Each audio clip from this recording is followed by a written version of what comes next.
देखिए, मैं इसीलिए जो वकील प्रवक्ता बन के आते हैं ना हर्षवर्धन त्रिपाठी, मैं इसीलिए बड़े इतने मंझे हुए होते हैं, शब्दों के साथ ऐसे खेलते हैं कि वो आपको जवाब भी 2-3-4 मिनट का दे जाएंगे और फिर भी आपको समझ में नहीं आएगा कि उन्होंने कहा क्या। शब्दों में ऐसे घुमा देते हैं सवाल पूछने वाले एंकर को भी, जो वकील होते हैं, मंझे हुए और अच्छे प्रवक्ता। इसीलिए Mahima, hats off to you. Harshvardhan Tripathi, आपका टेक, महाराष्ट्र में क्या चल रहा है? पहले यहीं से शुरू करते हैं, फिर नीतीश कुमार पे आएंगे। अनेक जी, अगर महाराष्ट्र में क्या चल रहा है हमको आपको पता होता तो फिर हम लोग ये बहस क्यों कर रहे होते। और देखिए, महाराष्ट्र में एक बात है जिसको देश की जनता को सुनना चाहिए, समझना चाहिए। महाराष्ट्र की राजनीति का एक नेता शरद पवार, ये मुझे इको आ रहा है, पलट की आवाज इको आ रहा है, उसे ठीक करवा रहा हूं मैं। हाँ बोलिए। हाँ, महाराष्ट्र अकेला राज्य है जहां का एक नेता भ्रम की राजनीति करके इतना बड़ा हुआ है, और ऐसी भ्रम की राजनीति की है कि उसके अपने परिवार में नहीं पता कि किधर जाएगा। मैं तो साहस की दाद देता हूं, विद्या जी बड़े भरोसे के साथ कह रही हैं और बड़ी अच्छी प्रवक्ता हैं, मैं इनको सुनता हूं, लेकिन ये जिस तरह से कह रही हैं, ये शरद पवार की भाषा तो बोल ले रही हैं, लेकिन शरद पवार अभी कुछ कर देंगे तो जैसे एक दिन आपने हम लोगों के साथ खेल कर दिया। जरा पहचान के बताइए कौन सा वाला अजीत पवार का प्रवक्ता है, कौन सा शरद पवार का, हम लोग भी नहीं पहचान पाए। दिन रात राजनीतिक ही लोगों को देख रहे हैं, समझ रहे हैं। तो मैं ये आग्रह करूंगा कि महाराष्ट्र की राजनीति को इस तरह से देखना चाहिए कि जो भ्रम की राजनीति शरद पवार ने बरसों करके, जिसमें ईमानदारी नहीं है, जिसमें धोखेबाजी को कूटनीतिक कुशलता कहा जाता है, जिसमें अपने परिवार के लोगों को ही अपमानित करने को रणनीति कहा जाता है, वो राजनीति अब अपने चरम पर पहुंच गई है, जहां किसी को किसी पर भरोसा नहीं। अब अगर संजय राउत को यह कहना पड़ा तो सोचिए कितने कष्ट में बोले होंगे। और पृथ्वीराज चौहान जी जो भी कह रहे हैं, मैं आनंद दुबे जी की बात से शब्दशः सहमत हूं। संभव नहीं है कि किसी ऑफर के लिए शरद पवार को किसी की और जरूरत पड़े नरेंद्र मोदी को, क्योंकि नरेंद्र मोदी शरद पवार को बहुत अच्छे से जानते हैं। अगर शरद पवार को कोई ऑफर स्वीकार भी करना होगा तो भैया मोदी से स्वीकार करेंगे ना, बीच वाले से काहे स्वीकार करेंगे, ये भी तो समझिए ना।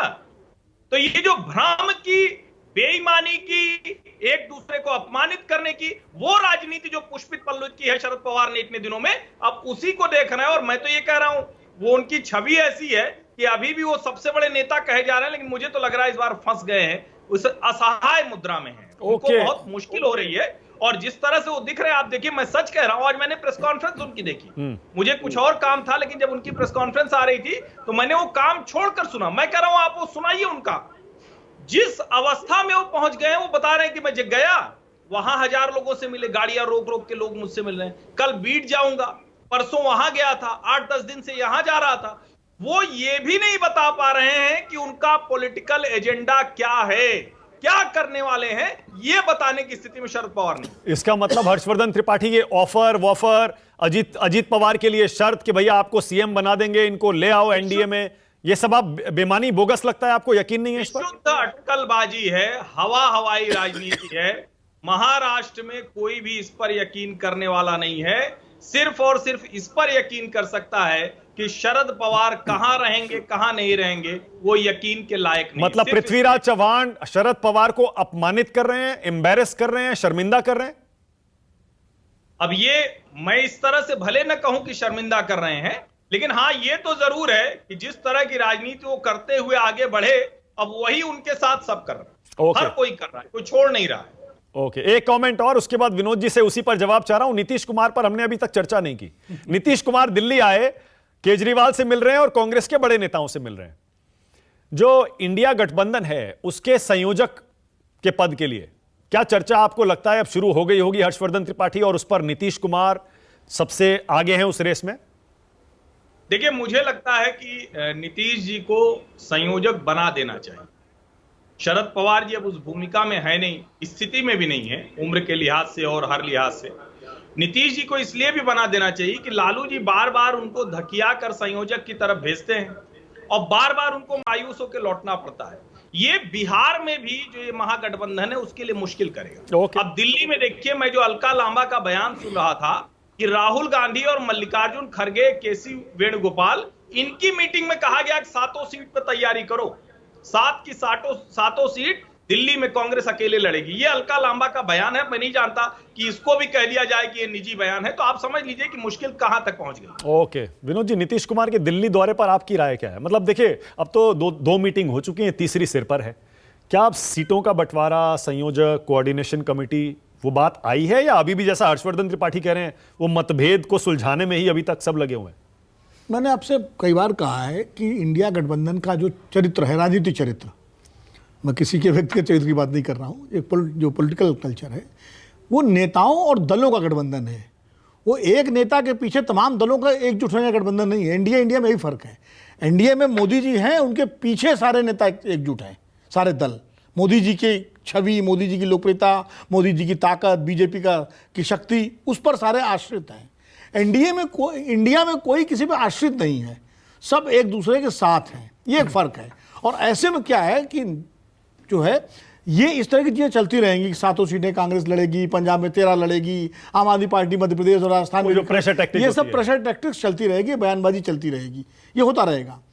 और कभी कभी कुछ एनडीए से भी इस तरह के स्वर आ जाते हैं कि पशुपति पारस कहते हैं हजारीबाग मैं ही लड़ूंगा, चिराग पासवान कहते हैं मैं लड़ूंगा, तो वहां भी इस तरह के सुर आ जाते हैं, लेकिन वहां कम आते हैं, धीमे आते हैं। तो अभी नीतीश कुमार जी के दिल्ली आने का मतलब ये है, बेसिकली मुंबई की जो बैठक होने वाली है 31 अगस्त और 1 सितंबर को, उसका एजेंडा क्या हो, उस पर क्या बातचीत हो, कमेटी बनेगी, संयोजक, अध्यक्ष, इन सब पर एक प्राथमिक चर्चा वो करना चाह रहे हैं। जो मेरा अनुमान है, या मुझे कुछ आसपास के लोग बताया, वो अरविंद केजरीवाल जी से करेंगे, दिल्ली में राहुल गांधी, मल्लिकार्जुन खड़गे और नेताओं से करेंगे। हो सकता है वो इसके अलावा पटना के बाद हो सकता है मुंबई भी जाए।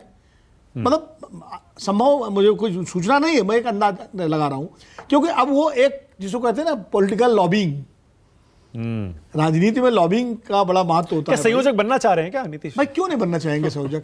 नहीं, क्यों नहीं बनना चाहेंगे? हाँ, शुरुआत तो उन्होंने की थी। नीतीश कुमार वो हैं जिन्होंने शुरुआत की थी इस पूरे उसकी। और सबसे पहले वो जब बीजेपी से अलग हुए, उसके बाद दिल्ली आकर राहुल गांधी से मिले, वहां से गो हेड लेने के बाद फिर वो सबसे मिले, सारे नेताओं से मिले, अरविंद केजरीवाल। कांग्रेस तैयार होगी? क्योंकि जो संयोजक बनेगा वो गठबंधन का चेहरा होगा। नहीं, अध्यक्ष भी तो होता है गठबंधन में। तो मतलब वो जो बीच में चर्चा चल रही थी कि सोनिया गांधी चेयरपर्सन बन जाएंगी या खड़गे, एनडीए में वाजपेयी जी के एनडीए में अटल जी अध्यक्ष थे, जॉर्ज फर्नांडिस संयोजक थे, तो चेहरा कौन था? अटल जी। तो ऐसा नहीं है कि अभी यहाँ तो इंडिया गठबंधन में पहले अध्यक्ष संयोजक होंगे कि नहीं होंगे, कि खाली अध्यक्ष होगा, कि संयोजक होगा, या खाली 11 लोगों की कमेटी होगी कोई, तो अभी तो यही स्पष्ट नहीं है कि ढांचा क्या होगा। लेकिन जो भी होगा वही सब चर्चा नीतीश कुमार जी करने आए हैं, और वो सब करेंगे 1-2 दिन मिल करके। लेकिन एक बात जो मैं महाराष्ट्र पे थोड़ा सा बोल के, देखिए शरद पवार और ये जो बातचीत, जो अजीत पवार जी की मुलाकातें हो रही हैं, ऊंट की चोरी न्यूरे नहीं होती। ये हमारे हर्षवर्धन जी जानते हैं, अवध क्षेत्र के रहने वाले हैं, मैं भी उस इलाके से ताल्लुक रखता हूँ। ये सब चीज़ें जो होती हैं, जब होती है, किसको क्या एक नाथ शिंदे कभी इसके जब अजय अलग हुए थे शिवसेना से, तो उनकी किसी मीटिंग खबर आई थी? क्यों, किससे मिलने? तो बाद में आई थी, अचानक आई। वो देवेंद्र फडणवीस हैट लगा के, चश्मा लगा के रात में जाते थे। नहीं, उस वक्त जेम्स बॉन्ड की तरह। उस वक्त तो नहीं आई ना। हाँ। अलग होने से पहले तो नहीं आई खबर ना। हाँ, पहले नहीं आई, अलग होने के बाद अचानक आई थी। अचानक अजीत पवार की खबरें, एक खबर आई थी अमित शाह से मिले 3 महीने पहले। हाँ। उसके अलावा कोई खबर नहीं आई। हाँ। अच्छा, तो ये चीजें 4-4 मीटिंग हो रही है और ऐसे नहीं होती है।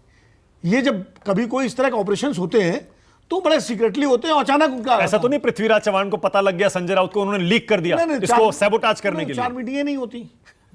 ये तो पृथ्वीराज चौहान जी महाराष्ट्र की राजनीति में शुरू से देखिए, कांग्रेस और एनसीपी के बीच में हमेशा गठबंधन के बावजूद एक आपस में रस्साकसी चलती रही है। और पृथ्वीराज चौहान, विलासराव देशमुख के जाने के बाद कांग्रेस का एक बड़ा चेहरा पृथ्वीराज चौहान है महाराष्ट्र की राजनीति में। नाना पटोले भले वो अध्यक्ष हो, लेकिन वो उतना बड़ा चेहरा नहीं है। पृथ्वीराज चौहान पूर्व मुख्यमंत्री, वो चेहरा मराठा है। तो पृथ्वीराज चौहान के एक उस नाते जो है, एक उनकी जो राइवलरी है एनसीपी के साथ, वो इसलिए वो अक्सर उनके बयान, उन्होंने एक कहा था बीच में देवेंद्र फडणवीस मुख्यमंत्री बनने वाले हैं, इस तरह का बयान, तो क्या मुख्यमंत्री बन गए क्या देवेंद्र फडणवीस? तो इसलिए फडणवीस ने मना कर दिया, फडणवीस मना कर दिया, कोई सीएम नहीं बदलेंगे। हाँ, तो ये मैं कह रहा हूँ कि इस तरह की बयानबाजी, राजनीतिक बयानबाजी होती रहती है। तो इसलिए मैं इसको इस रूप में देख रहा हूँ। मुझे नहीं लगता कि अभी जल्दी कोई शरद पवार को ऐसा फैसला कर सकते हैं। शिवम क्या कह रहे हैं? देखिए, वैसे तो मेरी जो है बहुत बहुत शुभकामनाएं नीतीश जी को है, लेकिन मुझे उनके हालात देखकर उनमें, उनके भविष्य में एक नाराज फूफा की एक बहुत ही मजबूत इमेज नजर आती है।